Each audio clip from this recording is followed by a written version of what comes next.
वक्त की बड़ी खबर के साथ झारखंड में कैश कांड पर पीएम मोदी ने बड़ा हमला बोला है। ईडी की कार्रवाई पर पीएम मोदी ने हमला बोला, जिसमें उन्होंने कहा कि झारखंड में नोटों का पहाड़ मिल रहा है, इनकी लूट रोकता हूं तो गाली देते हैं। पीएम मोदी ने आगे कहा कि हम जनता की पाई पाई बचाने में लगे हैं, गरीबों का पैसा कोई लूट नहीं सकता। आपने देखा होगा, अभी घर जाओगे तो टीवी पे देखना, आज यहां पड़ोस में झारखंड में नोटों के पहाड़ मिल रहे हैं, नोटों के पहाड़। लोगों ने चोरी किया माल पकड़ रहा है मोदी वहां। अब मुझे बताइए, मैं चोरी बंद कर दूं, इनकी कमाई बंद कर दूं, इनकी लूट बंद कर दूं, तो मोदी को गाली देंगे कि नहीं देंगे? देंगे कि नहीं देंगे? लेकिन गाली खा करके मुझे काम करना चाहिए नहीं करना चाहिए? आप मुझे बताइए। मुझे आपकी पाई पाई बचानी चाहिए कि नहीं बचानी चाहिए? आपके हक का पैसा बचाना चाहिए कि नहीं बचाना चाहिए? और इसलिए मोदी ने जनधन खातों, आधार और मोबाइल की ऐसी त्रिशक्ति बनाई कि गरीबों का पैसा लूटना बंद हो गया। अब घर बनाने का पैसा सीधा आपके खाते में, गैस का पैसा सीधा आपके खाते में, मनरेगा का पैसा सीधा आपके खाते में, किसान सम्मान निधि का पैसा सीधा आपके खाते में। यानी सबको लाभ, सीधा लाभ, कोई भेदभाव नहीं। और ये मोदी की गारंटी है। झारखंड में ईडी ने बड़ी कार्रवाई की है। कांग्रेस नेता और ग्रामीण विकास मंत्री आलमगीर आलम के ओएसडी संजीव लाल के सहायक जहांगीर आलम के घर पर कैश काउंटिंग का सिलसिला जारी है। जहांगीर आलम के घर से मिले कैश की रकम बढ़कर 40 करोड़ हो गई है। जहांगीर आलम के घर कैश वैन लगाया गया है। नोटों को गिनती के बाद 12 बक्से में भरकर कैश वैन में भरकर ले जाया जाएगा। जहांगीर आलम के घर के अलावा संजीव लाल के करीबी मुन्ना सिंह के आवास पर भी छापेमारी हुई। पीपी कंपाउंड में चल रही छापेमारी में अब तक 3 करोड़ कैश मिले हैं। मुन्ना सिंह के आवास पर भी नोटों की गिनती जारी है। ईडी की कार्रवाई पर कांग्रेस नेता आलमगीर आलम ने सफाई दी है। आलमगीर आलम ने कहा कि ईडी के कार्रवाई की जानकारी नहीं है। संजीव लाल पहले भी 2 मंत्री के पीए रह चुके हैं। ईडी की ओर से जानकारी के बाद बात करूंगा। मेरा पीएस है, विभाग के विभाग बोले बहुत सरकारी मुलाजिम है और मेरा पीएस है। और हम लोग जो पीएस को रखते हैं तो अनुभवी देखकर ही रखते हैं। इसके पहले भी एक जगह नहीं दो मंत्री का पीएस रह चुके थे, उसी आधार पर उसको हम लोग लाए थे। अब बाकी अभी जो चर्चा चल रही है वो ईडी में, तो वो तो जब तक उसका निष्कर्ष नहीं आएगा तब तक उस पर कुछ टिप्पणी करना उचित नहीं। और राज्य में ईडी एक्शन में है। 20 करोड़ से ज्यादा कैश मिल चुके हैं। बिहार के डिप्टी सीएम सम्राट चौधरी ने निशाना साधा है। झारखंड सरकार पर निशाना साधा, कहा कि ये सब लुटेरे हैं। सम्राट चौधरी ने कहा कि लालू परिवार हो या सोरेन परिवार, ये सभी देश को लूटने वाले हैं। कार्रवाई से दर्द तो होना ही है। ये लालू प्रसाद जी का परिवार हो, शिबू सोरेन जी का परिवार हो, देश को लूटने वाले हैं। और लूटने वाले को जब सरकार कार्रवाई करती है तो दर्द तो होगा ही ना। तो झारखंड में 20 करोड़ से ज्यादा कैश बरामदगी मामले पर बयानबाजी भी अब तेज हो गई है। कांग्रेस ने बीजेपी पर ही सवाल खड़े कर दिए। कांग्रेस के राष्ट्रीय प्रवक्ता ज्योति सिंह ने कहा कि जिस पर्सनल सेक्रेटरी के घर से पैसे बरामद किए गए हैं वो पूर्व में भाजपा के मंत्री रहे एक बड़े नेता के भी पर्सनल सेक्रेटरी रह चुके हैं। अब ये जांच का विषय है कि पर्सनल सेक्रेटरी के पास ये पैसे कहां से आए। प्राइवेट सेक्रेटरी तो भारतीय जनता पार्टी के मंत्री के, एक बहुत बड़े मंत्री के प्राइवेट सेक्रेटरी रह चुके हैं, जो कि वो विभिन्न पदों पर urban development, transport, parliamentary affairs, housing, disaster management, civil aviation, in fact speaker भी रहे हैं 2010 से 13 के बीच में। तो वो मंत्री का पता करे सरकार, और सरकार पता करने के बाद उन मंत्रियों पर, भारतीय जनता पार्टी के सारे नेताओं पर जांच लगाए और पता करे कि ये पैसा क्या भारतीय जनता पार्टी का है। झारखंड के मंत्री के निजी सचिव के नौकर के यहां मिले करोड़ों के कैश को लेकर सांसद संजय झा ने जोरदार निशाना साधा। उन्होंने कहा कि विपक्ष ने झारखंड को सिर्फ पैसा कमाने का अड्डा बना दिया, लेकिन चुनाव में जनता इन सब का हिसाब लेगी। अब देखिए कि किस लेवल पे लोग पैसा कमा करके और क्या करते रहे हैं। अब तो इससे पहले भी झारखंड में आया था, जो विजुअल आया था कितना बड़ा कैश पकड़ा गया, और आज भी ये इसका मतलब जो विपक्ष के लोग हैं किस स्केल पे पैसा का कमाना और उसको चुनाव में दुरुपयोग करना तो सामने में दिखाई कर रहा है। लेकिन देश की जनता के नज़र में सब है और सारा हिसाब इस चुनाव में देश की जनता ले लेगी। झारखंड के मंत्री आलमगीर आलम के पीएस के नौकरी के यहां मिले करोड़ों रुपए को लेकर जेडीयू नेता केसी त्यागी ने बड़ा बयान दिया है। उन्होंने कहा कि चुनाव में किस तरह से काले धन का उपयोग किया जा रहा है, ये इसका जीता जागता उदाहरण है। केसी त्यागी ने चुनाव आयोग से अपील की है कि वो इस मामले को संज्ञान में लेकर सख्त से सख्त कार्रवाई करे। चुनाव आयोग को इन सब चीजों का संज्ञान लेना चाहिए कि किस प्रकार से कुछ राजनेता अपने काले धन को सफ़ेद करने के लिए इसका चुनाव में इस्तेमाल करते हैं। श्री आलमगीर मंत्री झारखंड सरकार के यहाँ से जिस तरह से नकदी बरामद हुई है, ये पहली घटना नहीं है। इससे पहले भी कई अन्य राज्यों में ऊंचे पैमाने पर धन, शराब और कई तरह की चीज़ें बरामद हुई हैं। मैं चाहता हूँ कि चुनाव आयोग सख्ती के साथ इस पर कार्रवाई करे। जम्मू कश्मीर के पुंछ में भारतीय वायुसेना के काफिले पर हमला करने वाले आतंकियों को खोजने के लिए सर्च ऑपरेशन का आज तीसरा दिन है। आतंकियों से बदला लेने के लिए सेना से लेकर पुलिस के अर्धसैनिक बल ने जमीन आसमान एक कर दिया है। एक तरफ पहाड़ और घने जंगलों में सर्च ऑपरेशन चलाकर छिपे हुए आतंकवादियों की तलाश की जा रही है। तो वहीं दूसरी तरफ पुलिस ने आतंकियों के एक मददगार को गिरफ्तार करने का दावा किया है। इस मददगार पर आतंकियों को पनाह देने और उन्हें खाना खिलाने का आरोप है। बताया गया कि इस मददगार ने पूछताछ में कई राज उगले हैं। इसके अलावा हमले वाली जगह के आसपास रहने वाले 6 लोगों को भी हिरासत में लिया गया है। शक जताया जा रहा है कि इन लोगों ने आतंकियों की मदद की थी। जम्मू कश्मीर के शोपियां में सुरक्षा बल ने बड़ी कार्रवाई की है। दक्षिण कश्मीर के शोपियां से 2 आतंकियों को गिरफ्तार किया गया है। शक है कि ये दोनों आतंकवादी किसी बड़ी वारदात को अंजाम देने की साजिश रच रहे थे।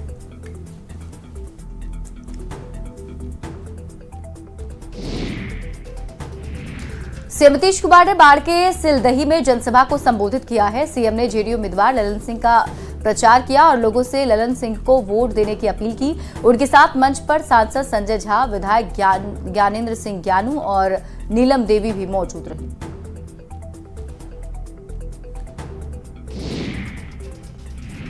झारखंड के पूर्व मुख्यमंत्री हेमंत सोरेन ने जमानत के लिए सुप्रीम कोर्ट का रुख किया है। उन्होंने झारखंड हाईकोर्ट के फैसले को चुनौती दी है। इस मामले में सुप्रीम कोर्ट से जल्द सुनवाई की मांग की गई है। कपिल सिब्बल ने सीजेआई को कहा कि 13 मई को चुनाव होने हैं। ऐसे में हेमंत सोरेन के अधिकार प्रभावित हो रहे हैं। उन्हें चुनाव के लिए जमानत मिलनी चाहिए। सीजेआई ने कहा कि ईमेल कीजिए, हम देखेंगे। दूसरी खबर भी हेमंत सोरेन से जुड़ी हुई है। लगभग 3 महीने के बाद हेमंत सोरेन जेल से बाहर आए। अपने बड़े चाचा के श्राद्ध कर्म में शामिल होने के लिए हेमंत सोरेन अपने पैतृक गांव नेमरा पहुंचे। पैर छूकर माता पिता का आशीर्वाद लिया, जिसके बाद उनकी मां भावुक हो गई। हेमंत सोरेन ने सोशल मीडिया साइट एक्स पर तस्वीरें शेयर करते हुए लिखा कि उनसे गुमा है कि मेरी उड़ान कुछ कम है, मुझे यकीन है कि यह आसमान कुछ कम है। एनडीए की शिवहर लोकसभा सीट से उम्मीदवार लवली आनंद ने कई गांवों का दौरा किया। पूर्वी चंपारण के वाजिदपुर, लाही, रूपड़ी और फिरहारा विभिन्न गांवों का दौरा कर लोगों से वोट की अपील की। उन्होंने लालू प्रसाद के कार्यकाल का जिक्र करते हुए कहा कि जंगल राज के समय लोगों का घर से निकलना दुर्लभ था, लेकिन सीएम नीतीश और पीएम मोदी के नेतृत्व में बिहार बदला है। 2005 से जब बिहार के बागडोर संभाले हैं तो बिहार तरक्की किया है। बिहार में क्राइम होता था, जात पात करके लोग शासन करते थे, हत्या, लूट, अपहरण का बोलबाला था। न किसी का खेत सुरक्षित था, न खलिहान सुरक्षित था, न व्यापारियों की दुकान सुरक्षित थी। आज भी लोग वो समय को याद करके सिहर उठता है, लेकिन नीतीश जी के आने से बिहार सुधरा है। उसी तरह से हमारे देश के जो है यशस्वी प्रधानमंत्री नरेंद्र मोदी जी जब से देश का बागडोर संभाले हैं, देश काफी तरक्की कर रहा है, काफी आगे बढ़ रहा है। बीजेपी नेता और नवादा से उम्मीदवार विवेक ठाकुर उजियारपुर में केंद्रीय गृह राज्य मंत्री नित्यानंद राय के लिए चुनाव प्रचार करने पहुंचे, जहां उन्होंने अलग अलग क्षेत्रों में जाकर जनता से बीजेपी के पक्ष में वोट करने की अपील की। चुनाव प्रचार के दौरान विवेक ठाकुर ने राहुल गांधी और तेजस्वी यादव पर जमकर हमला बोला। विवेक ठाकुर ने कहा कि इंडिया अलायंस चुनाव को धर्म के मुद्दे पर लड़ना चाहती है, उनके पास ना नीति है और ना ही नीयत। विवेक ठाकुर ने एक बार फिर से एनडीए के 400 सीट जीतने का दावा दोहराया। और इंडिया अलायंस के लोग और तेजस्वी लोग ये इस पूरे चीज़ को ले जा रहे हैं कि धर्म आधारित आरक्षण न कोई नीति है और नियत पे तो बहुत बड़ा प्रश्नवाचक चिन्ह लगा हुआ है सभी के। अररिया के 6 विधानसभा क्षेत्र में कल मतदान होना है। जिले के कुल 2004 पोलिंग बूथ पर कड़ी सुरक्षा के बीच मतदान होना है, जिसके लिए प्रशासन ने पूरी तैयारी कर ली। एक तरफ 48 घंटे पूर्व नेपाल बॉर्डर को सील किया जा चुका है, तो वहीं जिले के 80% मतदान केंद्र पर अर्धसैनिक बल को तैनात किया गया है। खगड़िया में तीसरे चरण में 7 मई को मतदान है। इसे लेकर खगड़िया बाजार समिति से चुनाव कर्मियों को काफी सुरक्षा के बीच ईवीएम लेकर रवाना किया गया। खगड़िया में तीसरे चरण में मतदान होना है, लेकिन नदियों से घिरे होने की वजह से प्रशासन के लिए बड़ी चुनौती बनी हुई है। खासकर दियारा क्षेत्र में तैयारी करने में काफी दिक्कत हो रही है। नदी किनारे जो बूथ है वहां सुरक्षा के पुख्ता इंतजाम को लेकर प्रशासन पूरी तरह से मुस्तैद है। गोपालगंज में आदर्श आचार संहिता लगने के बाद एनफोर्समेंट एजेंसी और उड़नदस्ता दल एक्शन में है। अब तक 7 करोड़ 80 लाख रुपए से ज्यादा की संपत्ति जब्त की गई है। एसपी ने बताया कि इनमें 43 लाख कैश मिले हैं, जबकि 2 करोड़ 22 लाख की शराब, 1 करोड़ 56 लाख के ड्रग्स और 3 करोड़ 47 लाख की गाड़ियां जब्त की गई। पिछले 50 दिनों में एमजीसी लगने के बाद से गोपालगंज पुलिस ने करीब 2.2 करोड़ का शराब बरामद किया है, 1.5 करोड़ का ड्रग्स बरामद किया गया है, 43 लाख कैश बरामद किया गया है और साथ ही 36 हथियार और 84 कारतूस बरामद किए गए हैं। और इसी के साथ साथ 261 गाड़ी भी जब्त किए गए हैं, जिनकी कुल कीमत जो है 3.5 करोड़ रुपए मूल्य की है।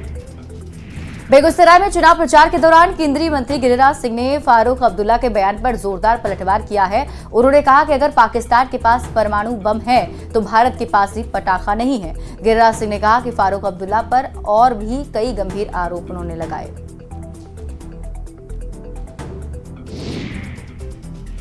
डिप्टी सीएम विजय कुमार सिन्हा मुंगेर में गांव-गांव घूमकर एनडीए उम्मीदवार राजीव रंजन सिंह के लिए चुनाव प्रचार कर रहे हैं। इस मौके पर उन्होंने एक बार फिर तेजस्वी यादव को बिहार का शहजादा बताते हुए कहा कि वो अहंकार में चूर हैं। पूरी तरह से सोने के चम्मच लेकर जन्म लेने वाले चार्टर्ड विमान पर बैठ करके ये केक खाने वाले लोग हैं और बिहार की जनता को भरमाते हैं। पूरी तरह से असत्य बात करने का, भ्रमित करने का, संविधान पर, असंवैधानिक संस्था पर चोट करने वाले लोग कुछ भी बोल सकते हैं, क्योंकि शब्दों की मर्यादा इनके पास नहीं है। सुपौल लोकसभा सीट से निर्दलीय उम्मीदवार मोहम्मद कलीम खान को देर रात अज्ञात बदमाशों ने जान से मारने की कोशिश की। रात करीब 2 बजे ये सभी बदमाश काले रंग के स्कॉर्पियो से आए और कलीम खान को हथियार के दम पर अपने साथ ले गए। बगीचे में फांसी का फंदा लगाकर मारने की कोशिश की। सुबह जब ग्रामीणों ने देखा तो कलीम खान बेहोशी की हालत में पड़े थे, जिन्हें तुरंत अस्पताल में भर्ती कराया गया। वहीं इस पूरे मामले पर एसपी शैशव यादव ने कहा है कि जांच जारी है, जांच के बाद सच्चाई सामने आएगी। मुजफ्फरपुर के अब्दुलनगर माधोपुर के लीची बागान से पुलिस ने शराब बरामद की है। पुलिस को एक ट्रक से भारी मात्रा में शराब मिली है। तस्कर ट्रक से पिकअप वैन और कार में शराब भरकर तस्करी के लिए ले जाने वाले थे, लेकिन इससे पहले ही पुलिस ने पूरे मामले का खुलासा कर दिया। हालांकि सभी तस्कर मौके से फरार हो गए। पुलिस इस मामले की जांच में जुटी है। अंग्रेजी शराब का एक बड़ा खेप बरामद किया गया है। इसमें दिनांक 5/5/2024 को समय करीब रात्रि में 1 बजे थानाध्यक्ष अय्यापुर को सूचना कि अय्यापुर क्षेत्र के अंतर्गत ग्राम अब्दुल नगर माधोपुर में जो लीची का बागान है, वहाँ पे ट्रक से शराब का खेप उतारकर छोटी छोटी गाड़ियों में परिवहन और विक्रय के लिए उन्हें लोड किया जा रहा है और वहाँ से उनको दूसरी जगह ले जाया जाए। काराकाट लोकसभा क्षेत्र में वैसे तो कई बुनियादी मुद्दे हैं, लेकिन डेहरी में रेलवे लाइन के ऊपर बना पाली पुल स्थानीय लोगों के लिए एक बड़ा मुद्दा है, जिसके बंद होने से पटना जाने में काफी दिक्कत होती है। बांका जिले के कटोरिया थाना क्षेत्र के दरवेपट्टी के जंगल में आग लगी और देखते ही देखते आग भीषण रूप धारण कर लिया। ऊपर से तेज हवा के कारण आग तेजी से फैलती चली गई। इसमें कई पेड़ जलकर खाक हो गए। हालांकि समय रहते फायर ब्रिगेड की टीम ने आग पर काबू पाया। जमुई में एक सरकारी स्कूल का क्लासरूम और कार्यालय बीते 30 अप्रैल से नहीं खुला है। लापरवाही और मनमानी के कारण 30 अप्रैल से प्रिंसिपल स्कूल नहीं आ रहे हैं, जिस कारण स्कूल आने वाले बच्चे बरामदे में पढ़ने के लिए मजबूर हैं। मामला सदर प्रखंड में लाडला गांव के उत्क्रमित मध्य विद्यालय का है। कार्यालय और क्लासरूम का ताला नहीं खुलने की जानकारी शिक्षकों ने विभाग के अधिकारी को दे दी है, लेकिन कोई कार्रवाई नहीं हुई है। हमको क्या हुआ है 31 तारीख से आइए नहीं रहा है, सुबह से नहीं आ रहे हैं। प्रभारी चमकलाल पासवान प्रभारी है जो आइए नहीं रहा है। तो क्या प्रॉब्लम हो रही है? यही प्रॉब्लम है कि शिक्षक आ रहे हैं, हाजिरी नहीं बन रहा है हम लोग का, बच्चे लोग का भी हाजिरी नहीं बन रहा है। और पूर्णिया से बड़ी खबर है, नीट परीक्षा में 4 सॉल्वर गिरफ्तार किए गए हैं। दूसरी की जगह परीक्षा में बैठे थे चारों। 5 लाख रुपए में डील हुई थी। डीएवी स्कूल का यह मामला है। गिरफ्तार छात्रों में आरा का नीतीश कुमार, राजस्थान के जालौर का कमलेश कुमार, बेगूसराय का सौरभ कुमार और सीतामढ़ी का मयंक चौधरी शामिल है।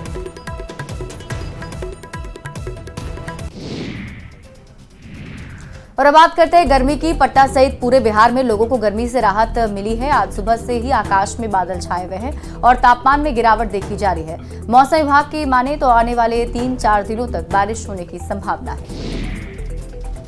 भागलपुर में तापमान में गिरावट दर्ज की गई है। आसमान में आंशिक रूप से बादल छाए हुए हैं, जिससे कि लोगों को चिलचिलाती धूप और भीषण गर्मी से राहत मिली है। मौसम विभाग ने अगले 2 दिन तक मौसम सुहाना रहने का पूर्वानुमान जताया है। चुनाव से पहले सभी उम्मीदवार जनता के बीच जा रहे हैं और उनसे अपने पक्ष में वोट करने की अपील कर रहे हैं। इसी कड़ी में धनबाद से बीजेपी उम्मीदवार ढुल्लू महतो सेक्टर 1 स्थित मोहल्ला में पहुंचे और लोगों से मुलाकात कर वोट की अपील की। धनबाद लोकसभा के भाजपा प्रत्याशी ढुल्लू महतो लोगों के बीच जाकर अपने पक्ष में मतदान करने की अपील कर रहे हैं और इसी को लेकर सेक्टर 1 स्थित मोहल्ला में जनसंपर्क अभियान उन्होंने चलाया।